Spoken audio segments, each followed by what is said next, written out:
আপনারা জানেন যে গত সপ্তাহে যে তুমুল ছাত্র আন্দোলন শুরু হয়েছে, এই ছাত্র আন্দোলনে প্রথম শেখ হাসিনা এবং ওবায়দুল কাদের ছাত্রলীগ দিয়ে দমন করার চেষ্টা করে, কিন্তু ছাত্রলীগ 5-7 জনকে খুন করার পরে সমস্ত ছাত্ররা এক হয়ে ছাত্রলীগকে বাংলাদেশের সকল বিশ্ববিদ্যালয় থেকে তাড়িয়ে দেয় এবং এরপরে ছাত্রলীগের পথ অনুসরণ করে যুবলীগ, শ্রমিক লীগ এবং মূল লীগ পালিয়ে যায়।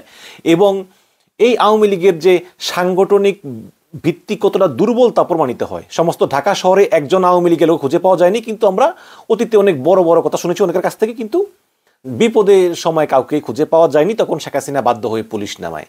তো পুলিশ নামানোর পরে সেই পুলিশও কিন্তু অনেক ছাত্রদেরকে মার্ডার করার পর আসলে সেই পুলিশও একসময় দুর্বল হয়ে যায়। তারপর সেনাবাহিনী নামাতে বাধ্য হয়। তারপর এখন সবার চিন্তা যে সেনাবাহিনী যদি ফেল করে তাহলে শেখ হাসিনার অবস্থা কী হবে। আমরা দেখলাম যে সেনাবাহিনীর সঙ্গে পুলিশও মিলে এলোপাথারি গুলি করে গণহারে মানুষকে খুন করে, কিন্তু তারপরে চিন্তা থাকে যে যদি সেনাবাহিনীও ফেল করে তাহলে শেখ হাসিনার কী হবে।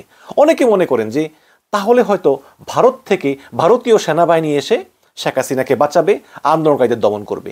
এক্ষেত্রে দুটো মত আছে। মনে করেন যে না, ভারত এই কাজটা করবে না। আবার অনেকে মনে করেন যে না, শেখ হাসিনার সঙ্গে ভারতের একটা গোপন চুক্তি আছে, সেই চুক্তি অনুযায়ী ভারত করবে। তো আসলে কি এটা করতো? যদি আসলেই শেখ হাসিনা বিপদে পড়তো, যদি আসলেই সেনাবাহিনী বলতো যে আমরাও আর পারতেছি না, কারণ এত মানুষ, এত জনস্রোত, এত বড় আন্দোলন আমরা দমন করতে পারতেছি না, তখন কি হতো? তখন কি ভারতীয় সেনাবাহিনী আসতো? এর উত্তর খোঁজার জন্য আমরা একটু পিছনে চলে যাই। নেত্র নিউজ একটা রিপোর্ট করেছে যে বিডিআর বিদ্রোহে, আপনারা জানেন যে সে 2009 সালের বিডিআর বিদ্রোহে হাসিনাকে উদ্ধারে প্যারাট্রুপার প্রস্তুত রেখেছিল ভারত। প্যারাট্রুপার হচ্ছে একটা বিশেষ সেনাবাহিনী আর কি, যারা ওই যে বিমান দিয়ে এসে ওই যে প্যারাসুট দিয়ে নামে আর কি।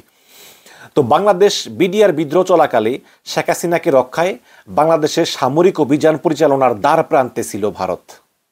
মানে একদম দ্বার প্রান্তে ছিল, যে নির্দেশ পাইলেই আসতো, কিন্তু শেষ পর্যন্ত আর লাগে নাই। 2009 সালে 26শে ফেব্রুয়ারি বিকাল 5টায় নির্দেশ পৌঁছালো। ওই দিন ভারতীয় সেনাবাহিনীর প্যারাসুট রেজিমেন্টের অগ্রবর্তী দলের দায়িত্বে ছিলেন মেজর কমলদীপ সিং সাধু। মাত্রই সক্রিয় হয়েছে জরুরি সংকেত, সম্মুখ সারির একাধিক প্যারাট্রুপার দলকে মোতায়েনের জন্য প্রস্তুত থাকতে বলা হয়েছে।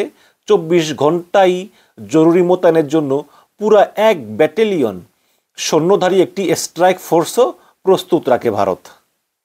এদেরকে ভারতের ক্ষমতা প্রক্ষেপণের অগ্রবিন্দু বলে গণ্য করা হয়। মানে 1 ব্যাটালিয়ন একদম ভারতের সবচেয়ে বেস্ট সোলজার সৈন্য এদেরকে গণ্য করা হয়। আগের রাতেই অনুরূপ একটি জরুরি সংকেত সক্রিয় হয়ে পরে বাতিল হয়ে যায়। আগের রাতেও এরকম একটা বাংলাদেশ থেকে সংকেত দেওয়া হয়েছিল, কিন্তু পরে এটা আবার ক্যান্সেল করে। কিন্তু ফের যখন সংকেত সক্রিয় হলো এবং 5 থেকে 6টি IL-76 ও AN-32 বিমান প্রস্তুত রাখার নির্দেশ এলো।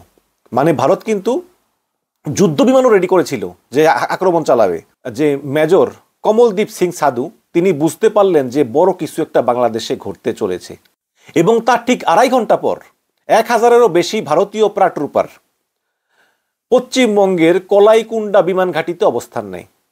সেখানেই রাত কাটানোর সিদ্ধান্ত আসার পর মেজর কমলদীপ সিং সাধু কিছু নির্দেশনা দিলেন যে বাংলাদেশের সীমান্তরক্ষী বাহিনী বিডিআর সদস্যরা বিদ্রোহ করেছে, সেনাবাহিনী থেকে আগত উচ্চপদস্থ কর্মকর্তা ও তাদের পরিবারের সদস্যদেরকে হত্যা করেছে।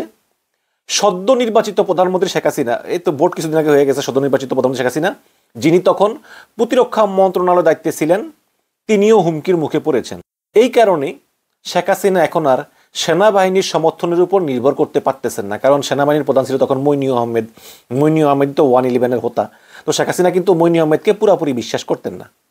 এজন্য শেখ হাসিনা ভারতের কাছে, মানে আমাদের কাছে সাহায্য চেয়েছেন, এবং সেজন্যই আমরা এই বিমান ঘাঁটিতে অবস্থান নিয়েছিলাম এবং নতুন নির্দেশের জন্য অপেক্ষা করতেছিলাম। এটা বলেছেন মেজর কমলদীপ সিং সাধু। এবং ঢাকায় অবতরণের পর যে কোনো পরিস্থিতি হতে পারে সেটার জন্য আমরা প্রস্তুতি নিতেছিলাম।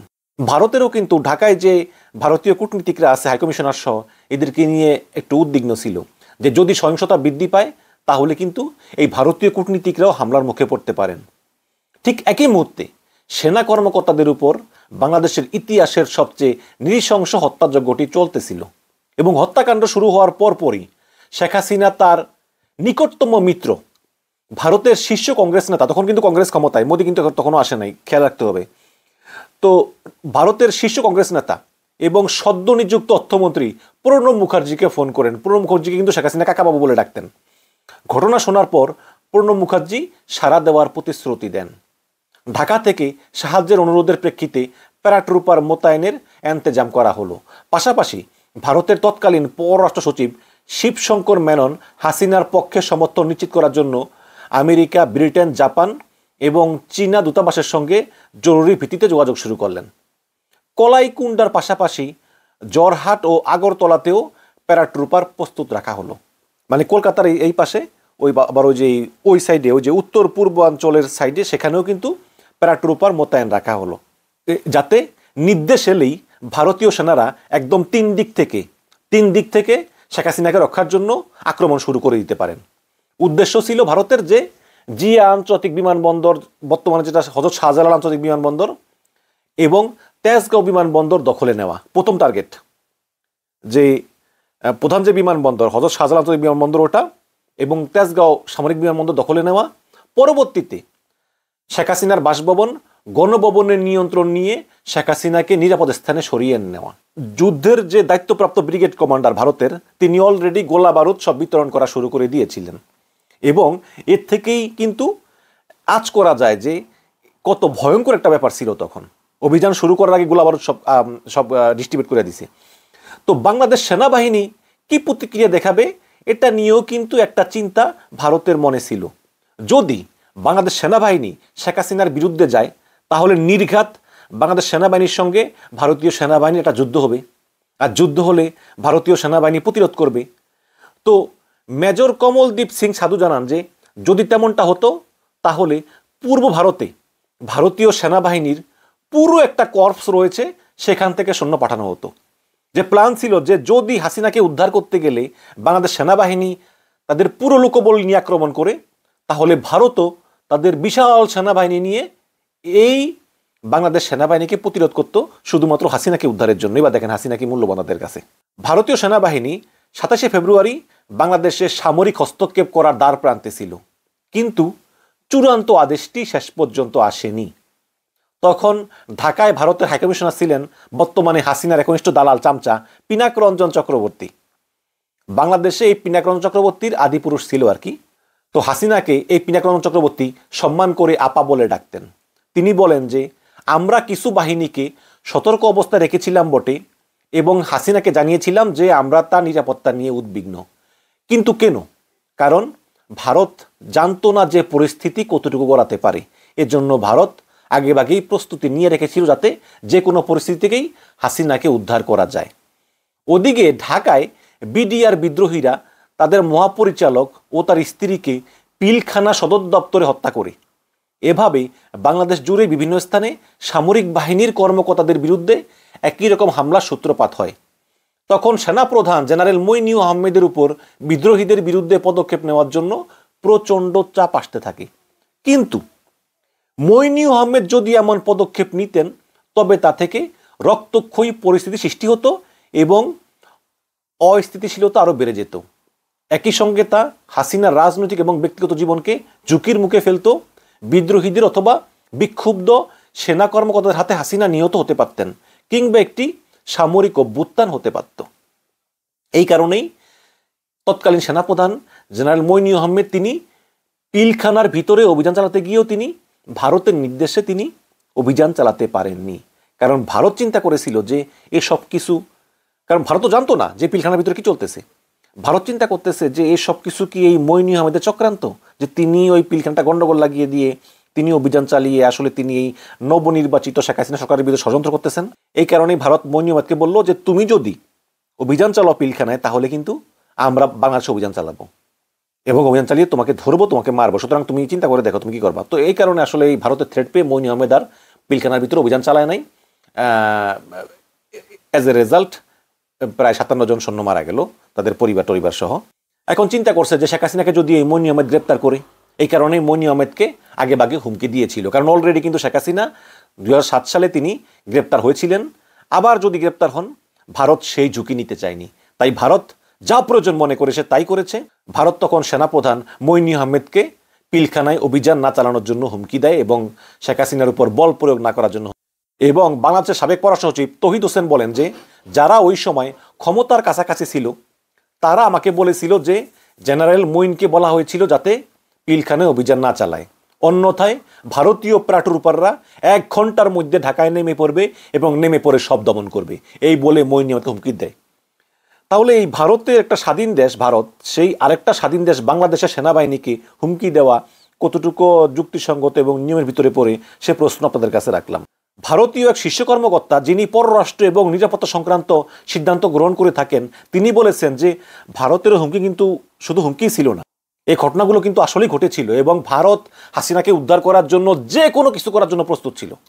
শেষ পর্যন্ত প্যারাট্রুপার মোতায়েনের চূড়ান্ত সিদ্ধান্ত আসেনি, কারণ জেনারেল মঈন আহমেদ শেষ পর্যন্ত ভারতের কথা মেনে পিছিয়ে যান, তিনি পিলখানা অভিযান চালাননি এবং এই কারণেই আসলে প্যারাট্রুপার পাঠানোর প্রয়োজন হয়নি।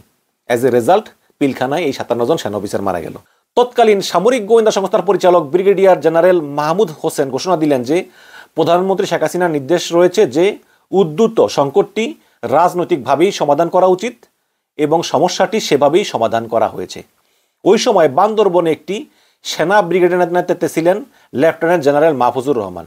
তিনি বলেন যে লেফটেন্যান্ট জেনারেল মঈন আহমেদের আসলে আদেশ দেওয়া উচিত ছিল এবং সেনাবাহিনীকে পরিস্থিতি মোকাবেলা করার জন্য অনুমতি দেওয়া উচিত ছিল, কিন্তু তিনি ভারতের হুমকি পেয়ে তিনি আর এটা করতে পারেননি। পরবর্তী 2 দিনের মধ্যে দেশের বিভিন্ন স্থানে থাকা স্থানীয় বিডিআর ইউনিটে বিদ্রোহ ছড়িয়ে পড়ে। মাহফুজুর রহমান বলেন যে এটা কোনো রাজনৈতিক আন্দোলন ছিল না যেটা রাজনৈতিকভাবে সমাধান করতে হবে। শেখ হাসিনা যে বলেছেন যে এটা রাজনৈতিকভাবে সমাধান করতে হবে, এটা তো রাজনৈতিক আন্দোলন ছিল না রে ভাই, এটা সামরিক সংকট হিসাবে সেনাবাহিনীকে নির্ধারিত নিয়মাবলীর মধ্যে থেকে পরিস্থিতি মোকাবেলা করতে দেওয়া উচিত ছিল, কিন্তু শেখ হাসিনা তা করতে দেননি এবং ভারতকে দিয়ে হুমকি দিয়েছেন যে যাতে মঈন আহমেদ এটা না করে। 2009 সালে ভারত যদি বাংলাদেশে হস্তক্ষেপ করত তবে তা উপমহাদেশের ইতিহাসের মোড় ঘুরিয়ে দিত এবং ভারতের হস্তক্ষেপ না করার সিদ্ধান্তও কিন্তু ঐতিহাসিকভাবে সমান গুরুত্বপূর্ণ। হাসিনাকে রক্ষার জন্য বল প্রয়োগের হুমকি দেওয়ার মাধ্যমেই ভারত বাংলাদেশ সেনাবাহিনীকে এমনভাবে দুর্বল করলো। দেখুন, হাসিনাকে রক্ষার জন্য বল প্রয়োগের হুমকি দিল ভারত কাকে? মঈন আহমেদকে। সুতরাং মঈন আহমেদ পিলখানায় অভিযান চালালো না, সেখানে 57 জন দেশপ্রেমিক সেনাবাহিনী মারা গেল। আবার হাসিনাও বুঝে গেল যে আমাকে ভারত সাহায্য করবে আমার জীবন বাঁচানোর জন্য। এতে বাংলাদেশ সেনাবাহিনী এমনভাবে দুর্বল হলো যে হাসিনাকে পরবর্তীতে তার রাজনৈতিক প্রতিপক্ষ বিএনপি জামাতকে মুক্ত হস্তে দমন পীড়ন নির্যাতনের সুযোগ করে দেয় এবং দ্বিতীয়বার ক্ষমতা এসে হাসিনা প্রথমবারের মতো সেনাবাহিনীর সকল প্রকার চাপ থেকে মুক্ত হলেন, যা সম্পূর্ণ ভারতের দয়ায়। ভারত যদি আসলেই বাংলাদেশের উপর আক্রমণ চালাতো তাহলে কিন্তু সেটা বাংলাদেশের সার্বভৌমত্বের উপর আঘাত হানতো, পাশাপাশি ভারতের বিরুদ্ধে যে আধিপত্যবাদের দুর্নাম তারও পোক্ত হতো। ভারতের হস্তক্ষেপে হাসিনার জীবন বাঁচত ঠিকই, কিন্তু একই সঙ্গে ভারতের আজ্ঞাবহ হিসাবে তার বিরুদ্ধে যে অভিযোগ রয়েছে সেটাই প্রমাণ হতো এবং হাসিনার রাজনৈতিক জীবন তখন ঝুঁকিতে পড়ে যেত। যদিও হাসিনা এগুলো কেয়ার এখন আর করে বলে মনে হয় না। যাই হোক, ভারত শেষ পর্যন্ত দেখলো যে ভারতের আর অভিযান চালানোর প্রয়োজন পড়লো না, বরং প্রয়োজন পড়লে ভারতের অনেক বদনাম হইতো যে তুমি কেন আরেক দেশে অভিযান চালাও, এটা তো হলোই না। এবং শেখ হাসিনা মোটামুটি সব কিছুই ম্যানেজ করে ফেললেন এবং পরবর্তীতে বলা হলো যে শেখ হাসিনা সরকারকে উৎখাত করার জন্যই এই বিডিআর চক্রান্ত হয়েছিল এবং শেখ হাসিনাও বললেন যেটাকে রাজনৈতিকভাবে মোকাবেলা করতে হবে। এবং শেখ হাসিনা করলেন কি, যেই সব আত্মীয় স্বজন যারা স্বজন হারিয়েছেন, মানে যে 57 জন সেনা অফিসার মারা গেছেন তাদের আত্মীয় স্বজন, সেই আত্মীয় স্বজন এবং সেনা কর্মকর্তাদের সঙ্গে শেখ হাসিনা গিয়ে দেখা করলেন। ওই সময় সেনা কর্মকর্তাদের হাতে অপমানিত এবং হেয় হওয়ার পরেও শেখ হাসিনা নিজের অবস্থানে অটল থাকলেন। তিনি সেই বিক্ষুব্ধ সেনা কর্মকর্তাদের কথা শুনলেন এবং বিদ্রোহীদের বিরুদ্ধে পদক্ষেপ নিলেন এবং তখন বিদ্রোহের আনুষ্ঠানিক পরিসমাপ্তি ঘটল এবং সেনাবাহিনী তখন স্বরাষ্ট্র মন্ত্রণালয়ের তত্ত্বাবধানে ট্যাঙ্ক নিয়ে পিলখানায় প্রবেশ করলো এবং 200 জনকে গ্রেপ্তার করা হলো। বিদ্রোহের সমাপ্তি এবং জেনারেল মঈন আহমেদের সংযম প্রদর্শন হাসিনার ক্ষমতাকে সুসংহত করার সুযোগ দিয়ে দিল এবং যেই সব সেনা কর্মকর্তারা হাসিনার সঙ্গে দুর্ব্যবহার করেছিলেন, মানে আপনি কি করলেন, আপনি কেন অভিযান চালালেন না, তাহলে তো এতগুলো লোক মরতো না, এরকম একটু উচ্চবাচ্য করেছিলেন মনের কষ্টে, তাদের সবাইকে একে একে চাকরি থেকে বহিষ্কার করা হলো, বিডিআর ভেঙে দেওয়া হলো, বিজিবি করা হলো।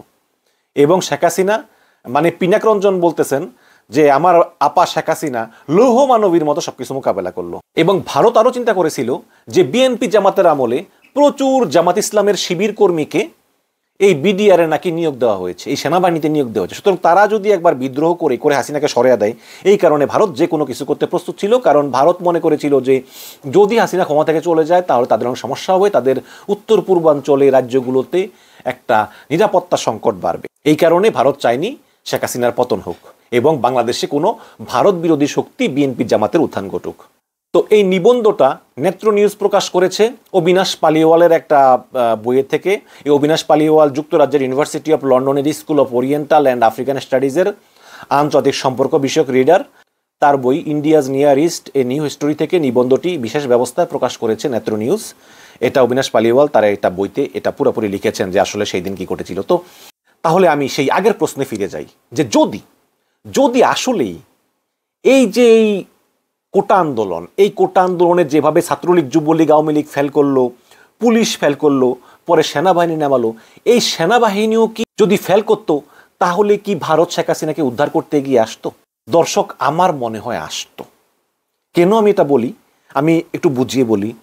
হাসিনা যেভাবে মানে খুব ঔদ্ধত্যপূর্ণ আচরণ করে, জনগণকে বিদ্যাঙ্গুলি দেখায়, যাকে মন চায় তাকে মারে, যাকে মন চায় তার বিরুদ্ধে ব্যবস্থা নেয়, এইরকম পাওয়ার, এইরকম দম্ভ হাসিনার আছে শুধু একটা কারণেই, কারণ হাসিনা জানে যে যে কোনো মুহূর্তে ভারত তাকে রক্ষা করতে এগিয়ে আসবে।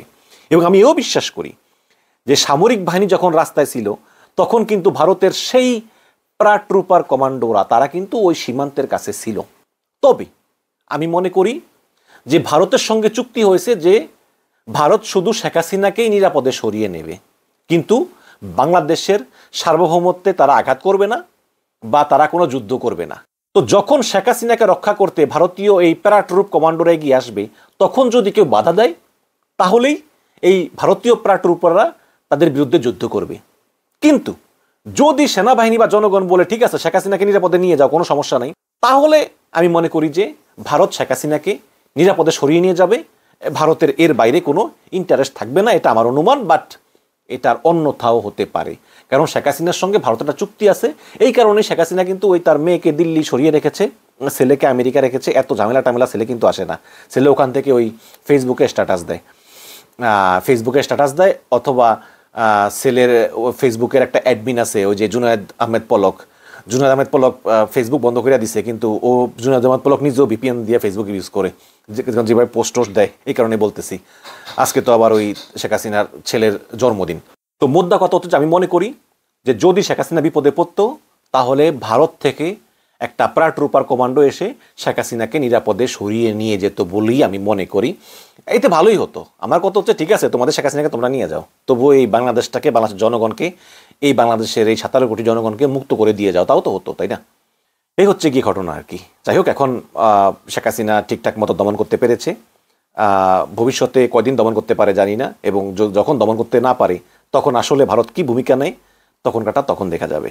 ভালো থাকবেন।